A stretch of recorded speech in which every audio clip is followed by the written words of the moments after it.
Hello everyone, today we will explore chapter 5, that is rulers and buildings. Between the 8th and 18th centuries, India's rulers carved their authority not only on battlefields but also into stone, bricks, and marble. Temples, mosques, forts, and palaces became more than just places of worship or residence. They were symbols of kingship, political might, and divine legitimacy. Architecture during this period reflected a fascinating blend of power, piety, and public welfare, where every towering shikhar, majestic dome, or sprawling fortification told a story of ambition, faith, and cultural synthesis. Rulers and their officers commissioned two main categories of structure. First one was royal and grand structure, which was fort, palaces, gardens, tombs. These were the symbols of power, authority, and grandeur.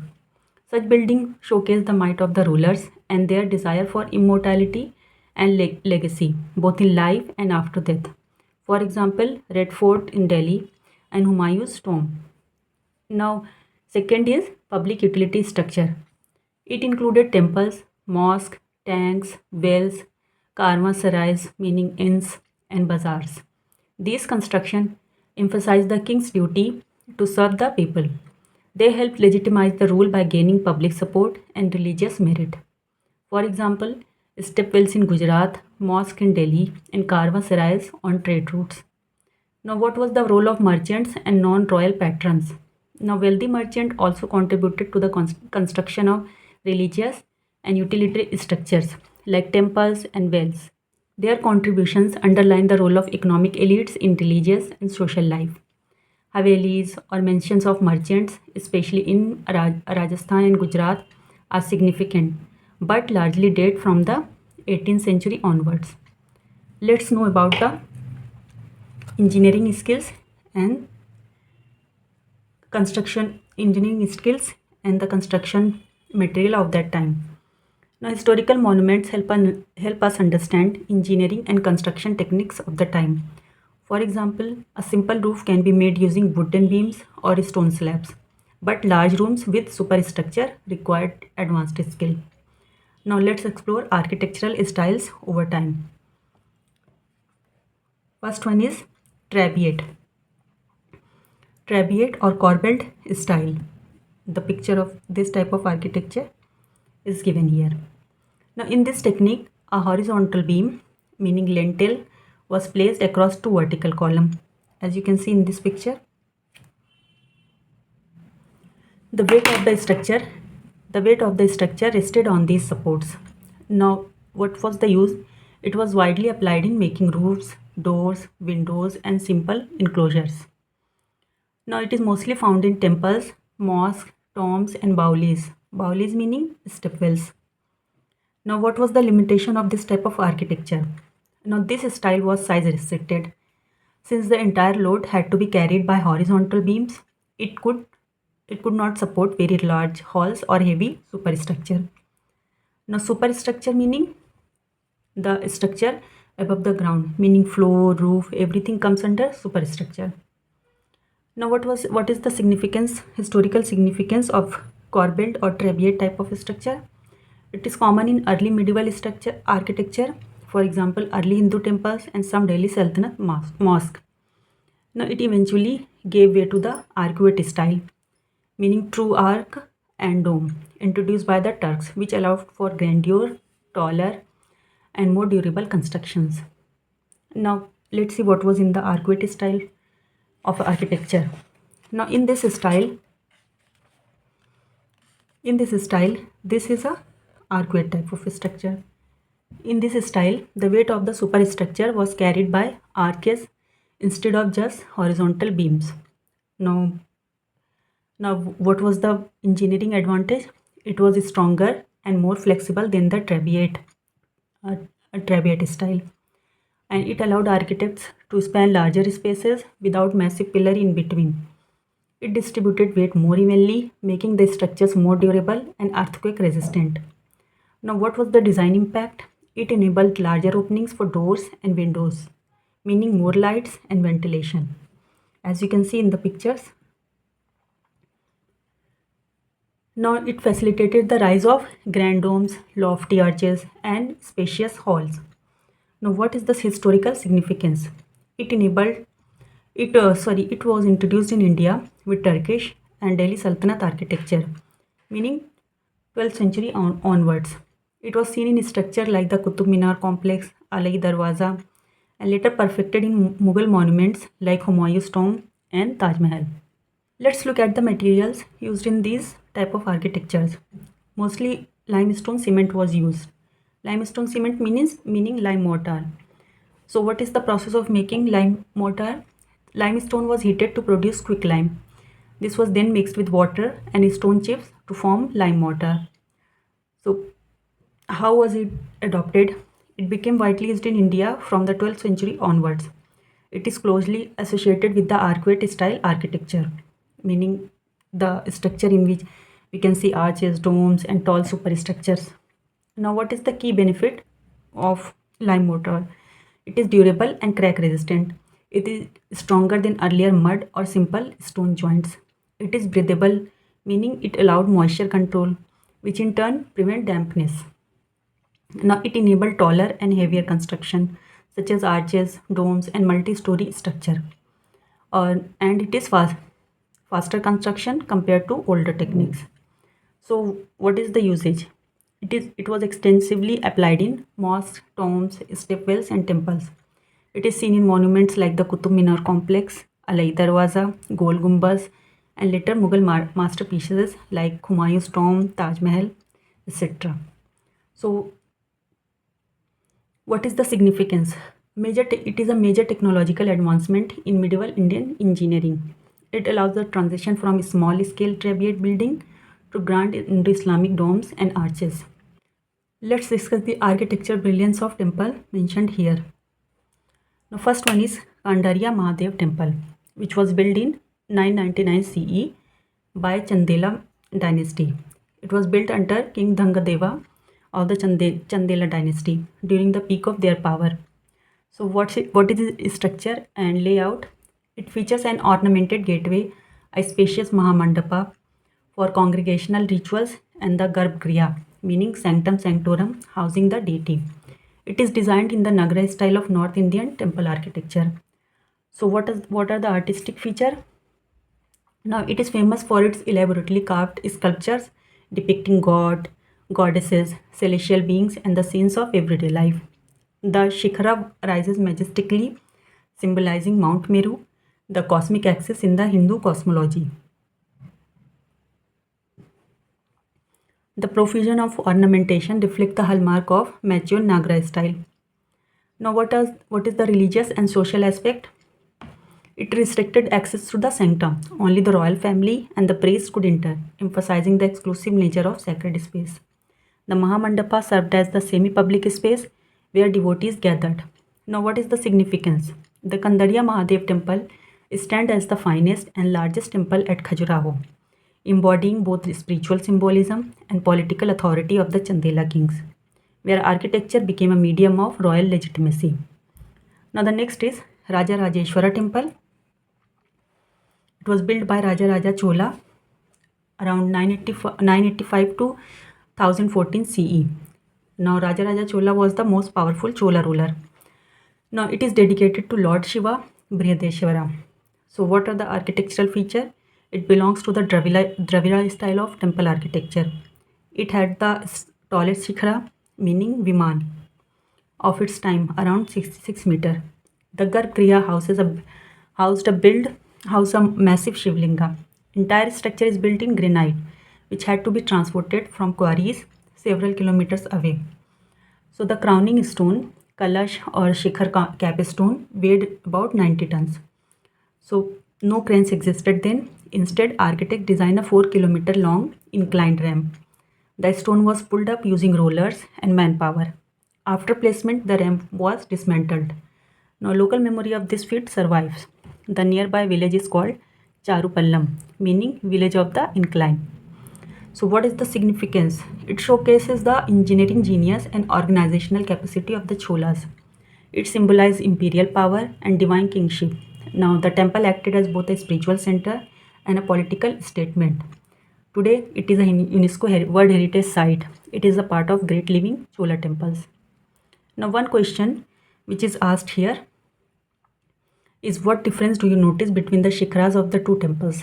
Can you make out the shikhara of the Rajeshwara temple? Raja Rajeshwara temple is twice as high as that of the Kandariya Mahadeva temple. Now, it is not, you cannot compare, but by looking at the picture, but it is an excellent question. This is exactly the kind of comparative observation examiners like in UPPCS and UPSC. Now, in Kandariya Mahadeva temple belongs to the Nagara style of North Indian temple architecture. The shikhar is curvilinear, as you can see in the picture, and it rises gradually. Look, it is rising gradually. It is surrounded by many smaller spires clustered around the central tower. Now its height is around 30 to 31 meter. It represents Mount Meru with multiple peaks. These are represented as the peaks. Now Raja Rajeshwara temple, this one, belongs to the Dravida style of South Indian temple architecture. The Vimana is pyramidal, built in progressively smaller story, stacked one above the other. Now it's topped with a massive 90-ton capstone, meaning Kalash. It weighs around 90 ton. It is placed using an ingenious inclined ramp. Now height is about 66 meters, nearly twice the Kandariya Mahadeva Shikhar. Now what is the symbolism? It showcases Chola imperial grandeur and divine legitimacy. Now what is the key difference? The first difference is it belongs to Nagara style of architecture, and this temple, Raja Rajeshwara temple, belongs to Dravida style of architecture. Now in this crown is smaller Amlaka and Kalash, and in this 90-ton stone, huge capstone. And this has mountain with many peaks, and this is monumental pyramid. Now next question is, describe what the laborers are doing and the tool shown and the means of carrying stone. Now laborers are actively engaged in construction work. Some are lifting or carrying stones, climbing an inclined wooden ramp with building material, positioning stone or bricks near the gateway, engaging in tasks like chiseling and hammering.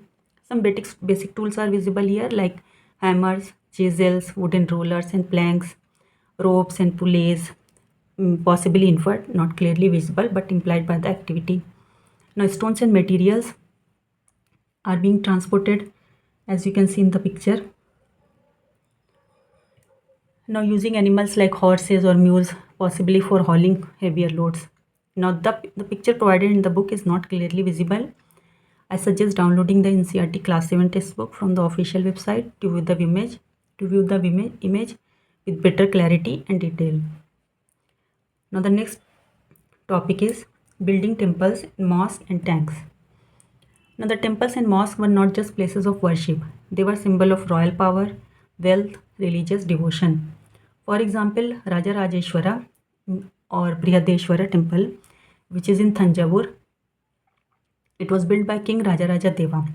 He dedicated to his deity Raja Rajeshwaram. Now, by naming the deity after himself, the king projected an image of being divinely chosen and semi-divine. Now, the king acted as a godlike figure, performed rituals for his chosen deity.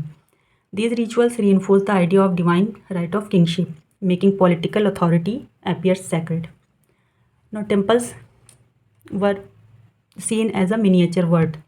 Now, temples were designed to represent the cosmos, meaning universe, with the king at the symbolic center.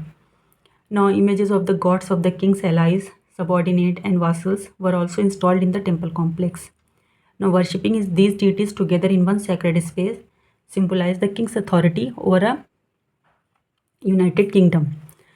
Now, the temple thus became a microcosm of the kingdom, where earthly power mirrored divine order. Now, the Islamic rulers, they saw this divine sanction in a different form. Unlike Hindu rulers, for example, Cholas, who sometimes projected themselves as godlike or semi-divine, Muslim rulers in India did not claim to be God. They represented as Zille-Ilahi, meaning shadow of God on earth, meaning rulers chosen to uphold divine order. Authority was legitimized by God's will, and rulers were expected to enforce justice, meaning adl, and protect the Sharia, meaning divine law. This provided both religious legitimacy and political authority. For example, the Quwwatul Islam Mosque inscription praises Alauddin Khalji as one chosen by God. He is compared to great prophets and rulers like Moses and Solomon, highlighting his divine approval and wisdom. Now, God was seen as the ultimate lawgiver and architect of the universe who brings order out of chaos. The ruler, as God's deputy, mirrored this cosmic order in society by maintaining justice, stability, and unity. So, why build monuments? New dynasties, both Hindu and Muslim rulers, often lacked long standing claims to kingship. To establish their legitimacy, they commissioned temples, mosques, forts, palaces, and victory towers. Now, a ruler who built a grand temple or mosque was showing himself as a protector of religion, an upholder of dharma, claiming a moral right to rule. For example, Raja Raja Chola built the Raja Rajeshwara temple at Thanjavur to proclaim his power and devotion to Shiva. Now, inscription often is describe king as chosen by God or the shadow of God on earth. Monumental architecture became a way to represent the ruler as a bridge between heaven and earth. For example, Quwwatul Islam Mosque inscription praises Alauddin Khalji as God's chosen one. Now, when new dynasties came to power, for example, Delhi Sultans replacing Rajput rulers, building monuments showed continuity, stability, grandeur, convincing people of their rightful authority. Let's see how water structure was royal responsibility and public welfare. Now, in a primarily agrarian society, prosperity dependent on irrigation and water management. A ruler's legitimacy was often judged not just by wars or monuments but by his ability to ensure plenty and prosperity. So, if a king was just and righteous, heaven itself responded with good rains and fertile harvest. So, water is equal to legitimacy, prosperity, and divine sanction. In step wells, tanks, canals, bunds, reservoir, not only for agriculture but also for drinking water and ritual use. For example, Iltutmish, he constructed the Hauz-e-Sultani near Delhi Kuna. It was praised as an act of benevolence and public service, showing him a just and pious king. Now, religious water bodies were often attached to temples for ritual bathing, mosques for wuzu, and gurudwaras sarovar tradition.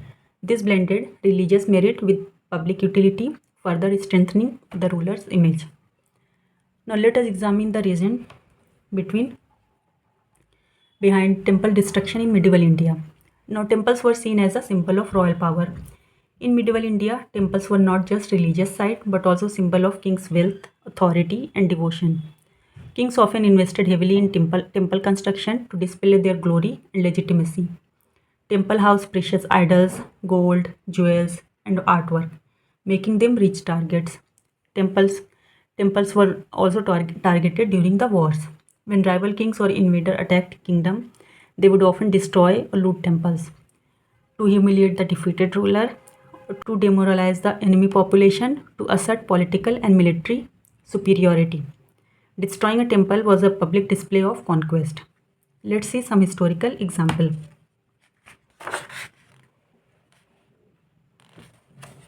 Now, Pandyan invasion of Sri Lanka. Now, King Shrimala Srivallabha looted Buddhist temple and stole golden idols. The next Sri Lanka ruler Senatu sent an army to Madurai to retrieve the looted idol of Buddha. It shows how temple looting led to counter invasion and political revenge.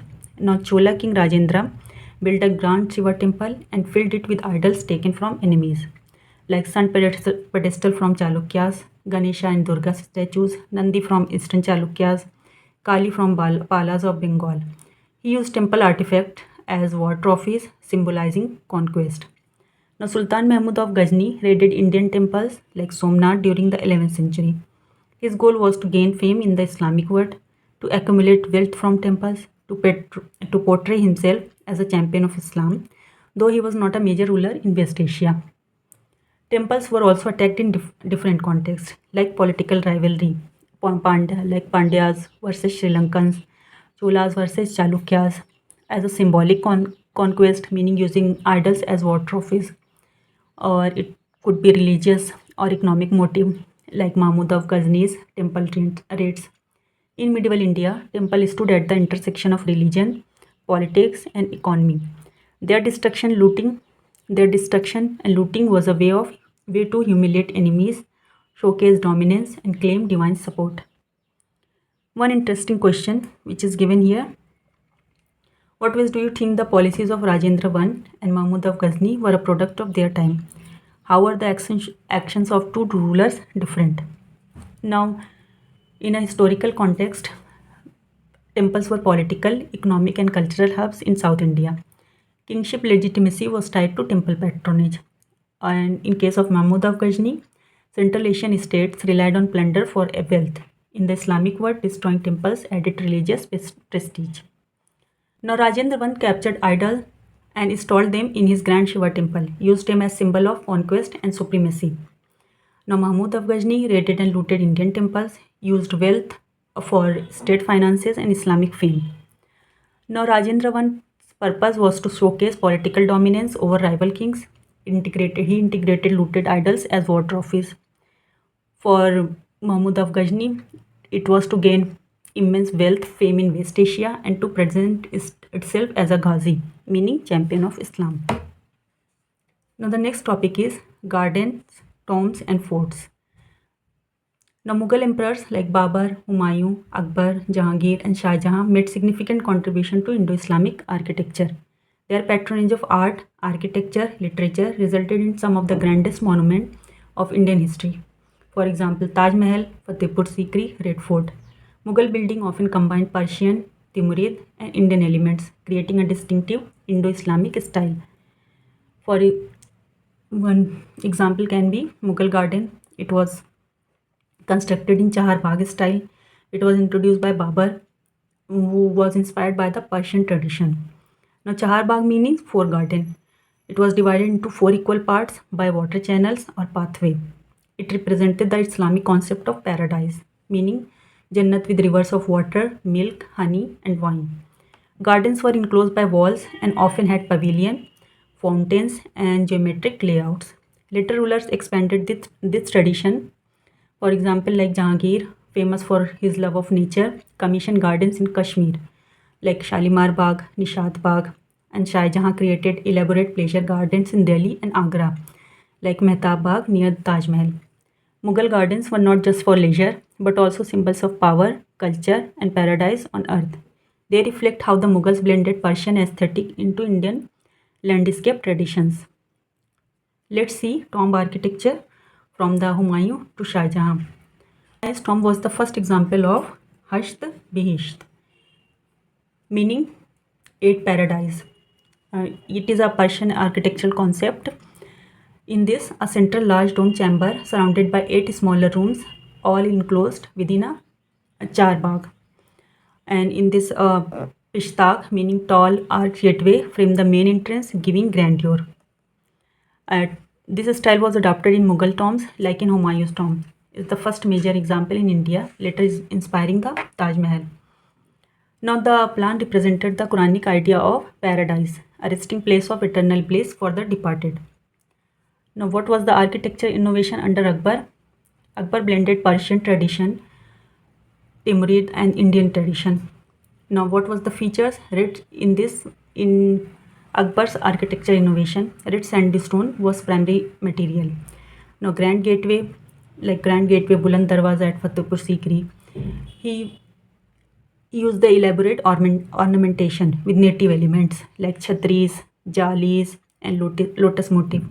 His inspiration came from Timurid tombs and palaces of Central Asia, but Akbar's monuments also reflected cultural synthesis.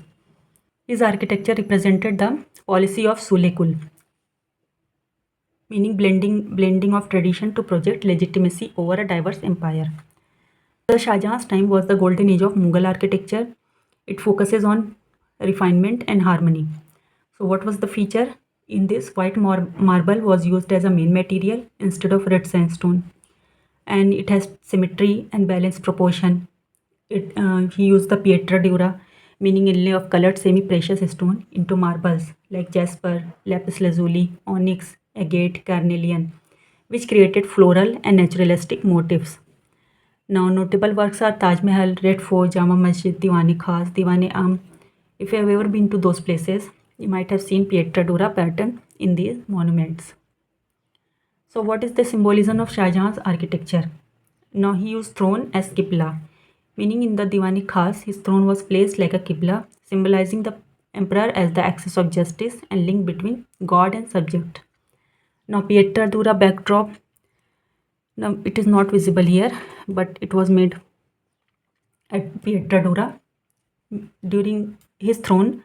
Behind his throne, motifs of harmony and peace symbolize that just rule leads to universal harmony.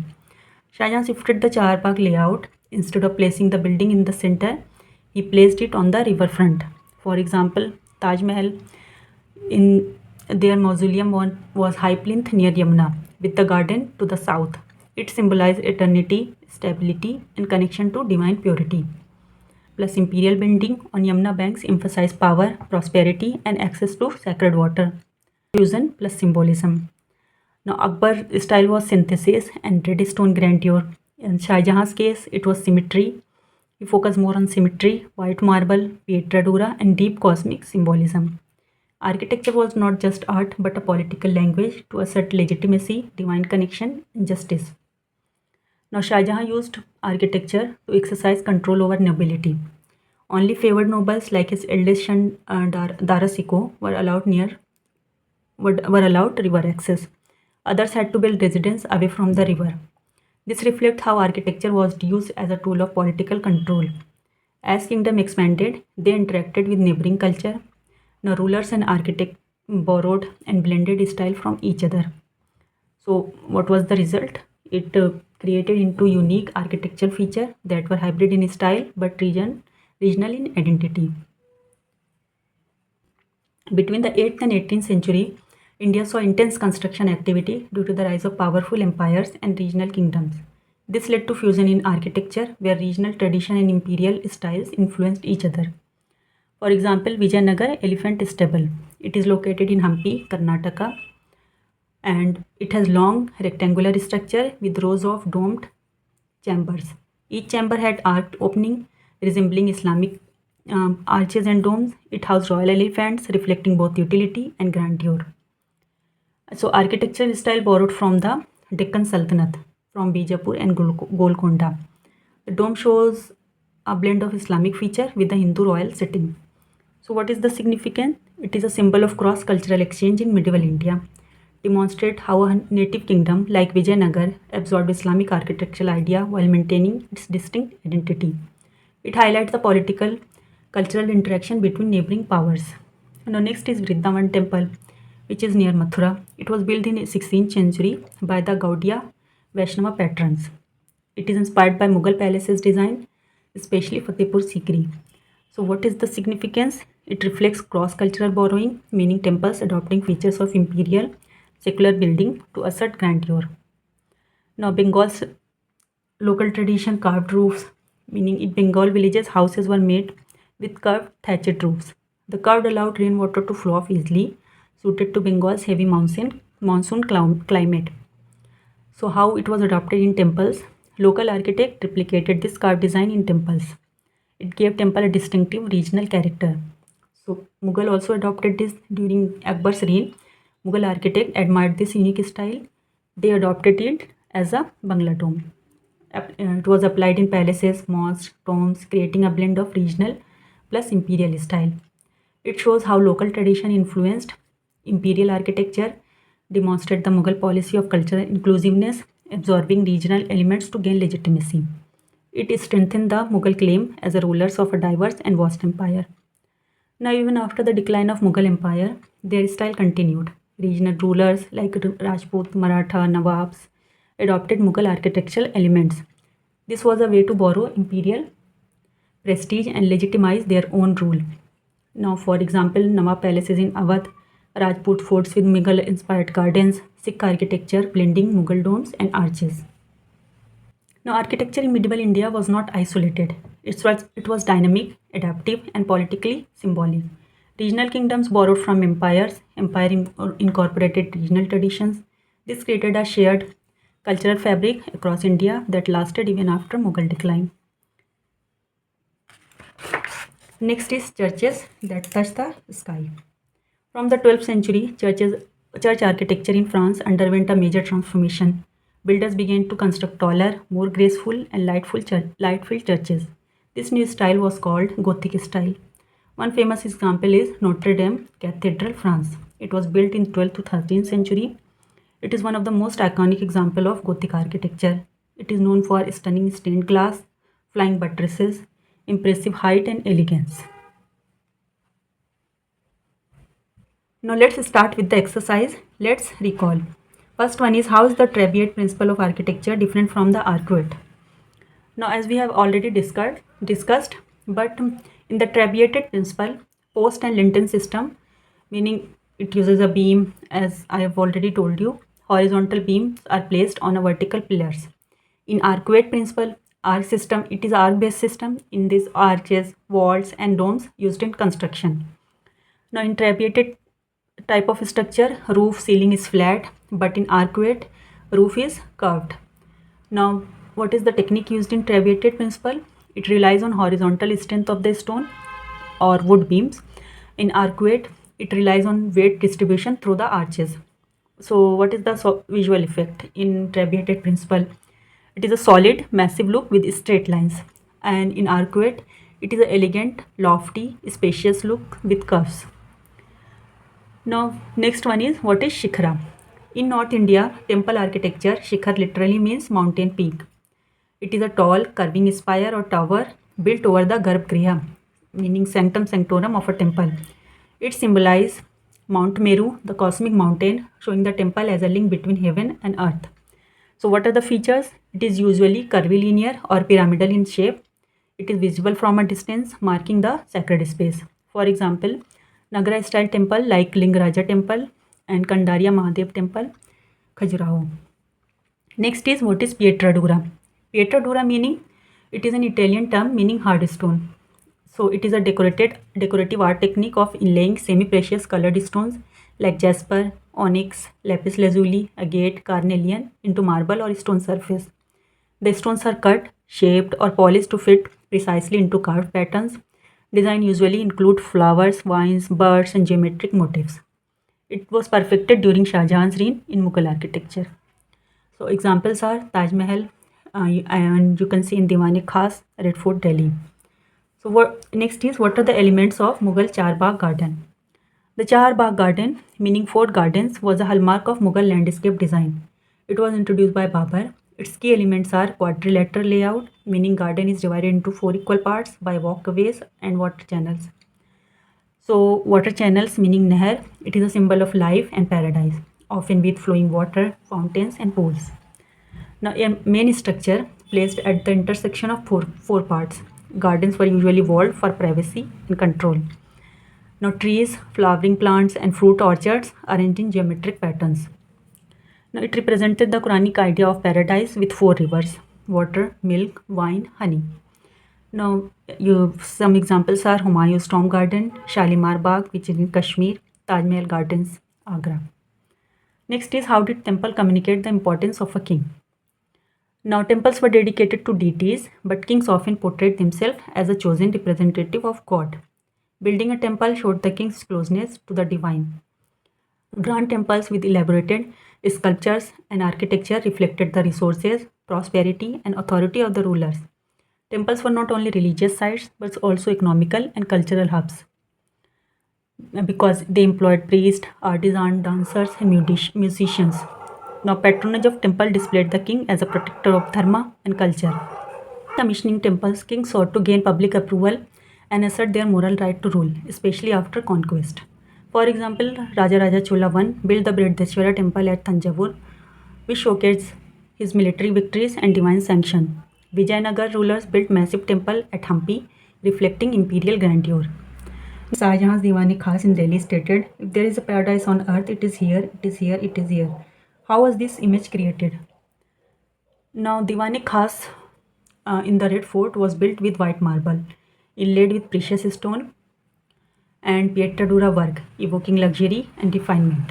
And the ornamentation was and the ornamentation, meaning floral motifs, calligraphy, and gilded ceiling, symbolize eternal beauty of paradise. The hall was placed with a series of gardens designed in Charbagh style, itself modeled on the Quranic vision of paradise. Now, flowing water channels, meaning Nahare Bihisht, which means stream of paradise, pass through the Diwani Khas, reinforcing the heavenly imagery. The emperor sat on the peacock throne, studded with diamonds, rubies, and emeralds, under a canopy, resembling a divine ruler in a paradisical sitting. Court protocols, etiquettes, and ceremonies elevated the emperor's presence to a near divine aura, reinforcing the idea of paradise under his rule. The Persian inscription, itself prominently displayed, explicitly equated the emperor's court with heaven on earth, which was a political message of prosperity, order, and divine sanction.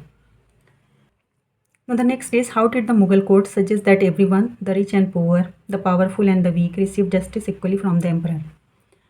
Now, emperor sat on a high throne placed under the canopy of heaven, signifying that he was the ultimate arbiter of justice. All courtiers, nobles, and petitioners stood before him, symbolizing equality and subjects in the court of law. During the Jarokha Darshan, common people could directly present petitions, reinforcing accessibility of justice. In the Diwan-e-Aam, petitions were heard publicly, showing that justice was not secretive or partial. The emperor was seen as Jil-e-Ilahi, entrusted with the divine duty of ensuring justice and protecting all subjects. Court chronicles and Persian inscription emphasized that justice was dispensed without discrimination of wealth, power, or status.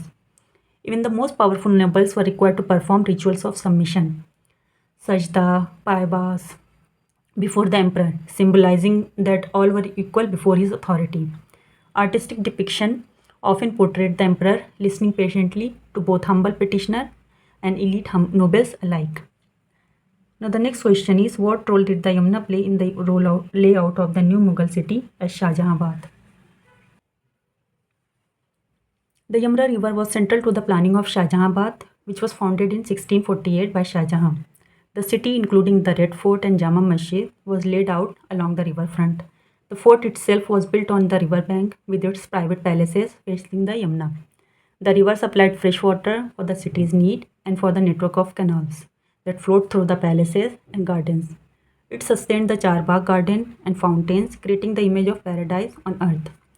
The riverfront orientation of imperial palaces symbolized the emperor's command over natural elements.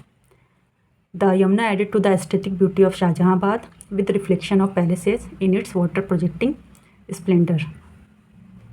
Now, in the next video, we will start with the new chapter, which is towns, traders, and craft persons. Thank you.